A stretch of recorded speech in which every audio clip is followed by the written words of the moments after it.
Hello everyone, आज हम देखेंगे average and RMS value of the triangular signal, जो कि बहुत इंपॉर्टेंट है। इससे आपके 2 से 3 कंसेप्ट क्लियर हो जाएंगे। आपको पता हो तो बहुत ही अच्छी बात है। सो this is the triangular signal. अब इस सिग्नल को हम डिवाइड कर सकते हैं इन 2 equal parts. For example, this is the first periodic signal, इसको हम कह देंगे y1 ऑफ t, t/2 और t, और सेकंड सिग्नल है t/2 और t के बीच में, t/2 और t के बीच में, जिसे हम कह देंगे y2 ऑफ t। सो हम इस सिग्नल को डिवाइड क्यों कर सकते हैं? बिकॉज अगर हम ठीक से देखें तो इसका एरिया और इसका एरिया सेम है। Area is same. So area same होने से क्या होता है, प्रॉपर्टी से इसका जो भी एवरेज वैल्यू होगा वही सेम इसका एवरेज वैल्यू होगा ये सिग्नल का, and also RMS value will be also same of both the signals. Okay, so देखेंगे हम कैसे सेम होता है। तो first we have to find the equation of both the signals. Let's start.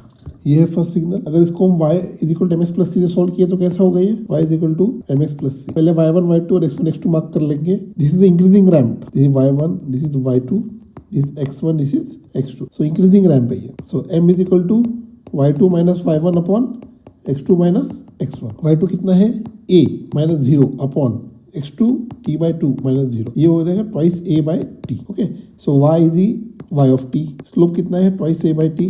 x axis is time axis plus c। Point intercept निकालने के लिए कैसे करना पड़ेगा हमको, all the points on this line will satisfy the equation.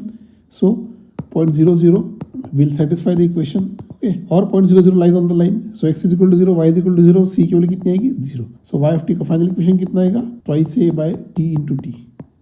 This is the equation of the first signal. Similarly, equation of the second signal कैसे निकालेंगे हम, y is equal to mx plus c, m is equal to y1 y2 और x1 x2 mark कर लेंगे हम। जिसे decreasing ramp, तो ये y1 y2 x1 x2 decreasing ramp है, इसलिए y1 ऊपर से शुरू होगा। सो y2 minus y1 upon x2 minus x1। y2 कितना है 0, x1 कितना है a, x2 कितना है t और x1 कितना है t/2। सो ये हो जाएगा minus twice a by t। So इसको पुट कर देंगे हम इक्वेशन में। So y of t is equal to minus twice a by t into T, क्योंकि x is a time axis, plus c। और c निकालने के लिए all the points on this line will satisfy the equation. So let us assume this point t, 0 lies on the line, point t0 lies on the line. So x is equal to t, y is equal to 0। इसको put कर देंगे हम, x का मतलब ही t plus c। So c t cancel, t is equal to 2a। तो final equation कैसे बन जाएगा ये, y of t is equal to minus twice a by t into t plus 2a। अगर मैं 2a कॉमन निकाल लूँ तो ये हो जाएगा 1 minus small t by capital T. So ये हो गया equation of both the lines. Similarly हम अगर दूसरा मेथड यूज करें, डायरेक्ट मेथड, तो इसमें कैसे आएगा, equation of the line parallelly solve करेंगे हम इसको। सो इक्वेशन ऑफ लाइन कैसे आएगा, इसे y minus y1 is equal to y2 minus y1 upon x2 minus x1 into x minus x1।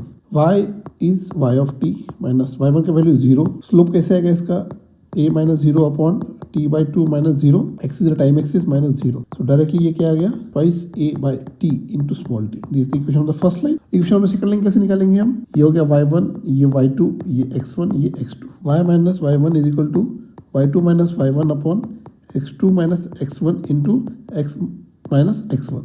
y1 का वैल्यू हो गया माइनस a। स्लोप कैसे आएगा इसका, 0 minus a upon t minus t/2, और ये x मतलब t axis and this is t/2। So ये y of t is equal to minus twice a by t minus t/2 plus a। इसको थोड़ा expand कर लेंगे हम, y of t is equal to minus twice a by t into t plus a। Okay, और ये t cancel होने के बाद ये भी फिर से आ जाएगा a।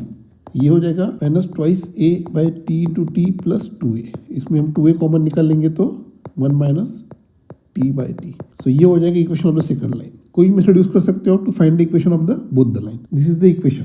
Now let's move towards the average and RMS value. Average value is equal to area upon time period. Area कैसे निकालेंगे हम, एड इंटीग्रेशन और area of the triangle. Area of the triangle कैसे आएगा, half into t/2 into height कितनी है a upon t plus second का कैसे आएगा, ट्राइंगल का 1/2 into t minus t/2 into a। इसको हम सॉल्व कर लेंगे तो फर्स्ट क्या आएगा, t cancel, a/4 plus a/4, ये हो जाएगा a/2। This is the average value of the triangular signal. This is equal to peak by 2 और 0.5 into peak, which is same as sawtooth signal. Triangular signal का और sawtooth signal का average value same कैसे आई है हम आगे देखेंगे। ठीक है, सबसे पहले मैथमेटिकल कैलकुलेशन कर लेते हैं, उसके बाद we will go to the concept. Second, RMS value. RMS value के लिए सबसे पहले हमें क्या चाहिए, दो signal, twice A by T to T का होल स्क्वायर, ये है फर्स्ट सिग्नल। और सेकंड सिग्नल कैसे है इसका, twice A 1 minus small T by capital T, ये हो गए दो सिग्नल। सबसे पहले RMS में सबसे पहले क्या करना पड़ेगा हमें, स्क्वायर द सिग्नल, सो इसको हम कर लेंगे square. Then you to find the mean और average value. Average value means area upon time period, area 0 to t/2 और ये t/2 और t के बीच में ये signal upon total time period, और dt तो रह गई। सेकंड स्टेप हो गया। थर्ड स्टेप है इसका under root, this is the RMS value of the signal. चलो लेट अस कैलकुलेट, देखते हैं कितना आता है। 1/t ये हो जाएगा 0 to t/2 4a² by t² into t² dt plus t/2 to t 4a², हम 1 माइनस t/2 को एक्सपांड कर देंगे, 1 minus 2t/t plus t² by t² dt। a minus B whole square का फॉर्मूला यूज किया है हमने। सो इसमें से हम सबसे पहले 4a² को कॉमन निकाल लेंगे और ये t, इसके बाद क्या बचेगा यहाँ 0 to t/2 t² ही बच रहा है यहाँ, और यहाँ 1 minus 2t/t plus t² by t², इतना बच रहा है। Okay, so let us integrate 4a² by t। इसके बाद यहाँ अगर मैं निकाल लूँ तो यहाँ में 1/t² into t³ by 3 0 to t/2 plus 1 का इंटीग्रेशन हो जाएगा और t minus 2/t into t² by 2 plus 1/t³ into t³ by 3 t/2 to t, ये हो जाएगा इसका इंटीग्रेशन। ओके, सो यही कुछ चीज़ें कैंसिल आउट हो रही है, t और t कैंसिल हो गया ऑलरेडी। तो let us move to the next step. ये हो जाएगा हमारा 4a² by t 1/t² into t³ by 8 into 3, okay, plus upper limit t minus t² by t plus t³ by 3 into t², जो already था, minus t/2 minus t² by 4 into t plus 1/t² into t³ by 8 into 3, इतना बचेगा। Okay, so next step 4a² by t, यहाँ बच जाएगा t² और t³ से t/24 plus t minus t/2, ये t/2 होगा, minus t plus t/4 plus t/3 minus t/24, इतने क्वांटिटीज बच जाएगी। We can divide t with all the terms. इसमें क्या बचेगा फाइनली 4a² 1/24 प्लस 1/2 माइनस ये हो जाएगा 3/4, ये हो जाएगा प्लस 7/24। अगर हम आगे सॉल्व करें इसको तो ये हो जाएगा 4a² 1/24, इसको हम पूरा सॉल्व करेंगे तो ये हो जाएगा प्लस 1/24। आगे हम इसे सॉल्व करेंगे तो ये हो जाएगा 4a² बाय 12, ये हो जाएगा a² बाय 3 और ये हो जाएगा a/√3 which is 0.577 into peak and which is same as sawtooth signal. So हमें एवरेज वैल्यू क्या मिली है, same as sawtooth signal. RMS value भी क्या मिली है, same as sawtooth signal. Okay, ऐसा क्यों हुआ है, let us move to the concept now. Starting में क्या किया हमने, this is the original signal. Okay, इसका एरिया और इसका एरिया सेम है। एरिया सेम होने की वजह से क्या किया हमने, एक सिग्नल को दो पार्ट में डिवाइड कर दिया था। किस तरह से, इसको हम y ऑफ t, इसको हम कह देंगे y1 of t, a t/2 और ये t, और सेकंड सिग्नल को हम कह देंगे y2 of t, t/2 to t।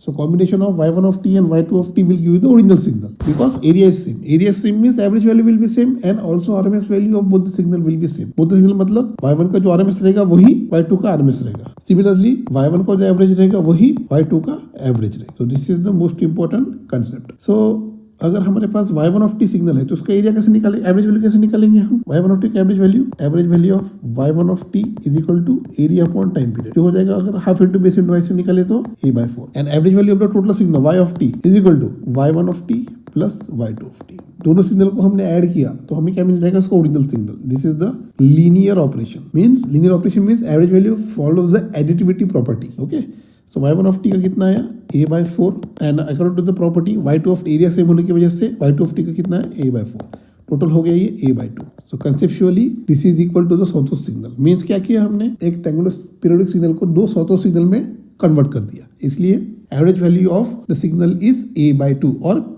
0.5 into peak. Okay, peak into 0.5. Now RMS value of y1 of t is equal to RMS value of y2 of t. अब RMS value कैसे निकालेंगे हम? y1 of t का RMS value निकाल पाए तो what is the property? y1 of t is equal to y2 of t. Okay, so y1 of t का RMS value कैसे निकालेंगे हम? सबसे पहले तो signal means twice a by t to small t, इसका सबसे पहले करेंगे square, then area upon time 0 to t by 2 dt, सबसे आखिरी में अंडर रूट। इसको हम सॉल्व करेंगे धीरे से, 4a square by t into T square t cube bye 3 0 to t by 2।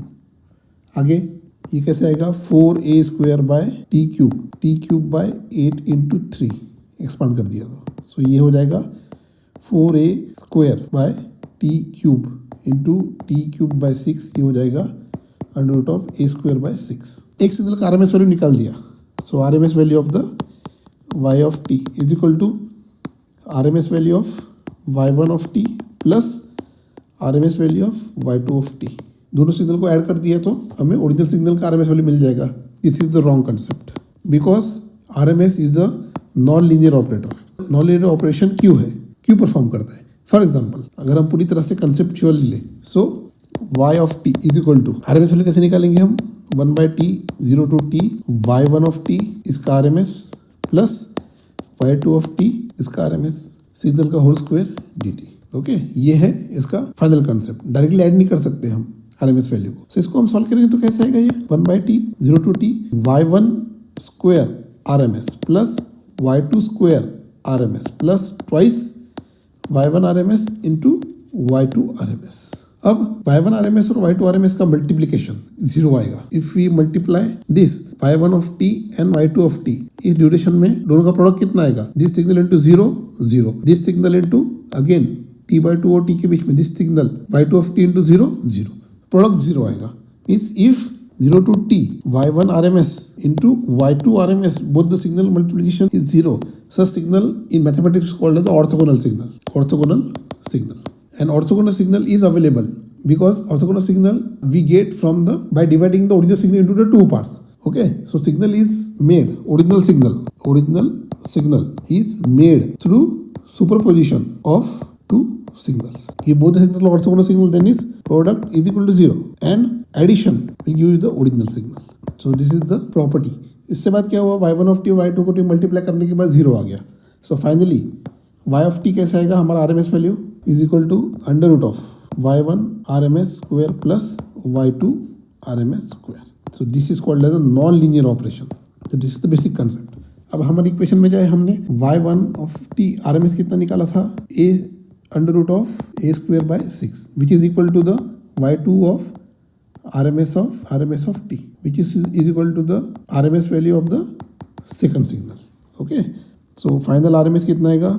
Under root of a square by 6 plus a square by 6, ये हो जाएगा ट्वाइस ए स्क्वायर बाय 6, ये हो जाएगा under root of a square by 3, ये हो जाएगा a by root 3 which is equal to 0.566 of the peak value. So this is the concept of the average and RMS value for the sawtooth signal.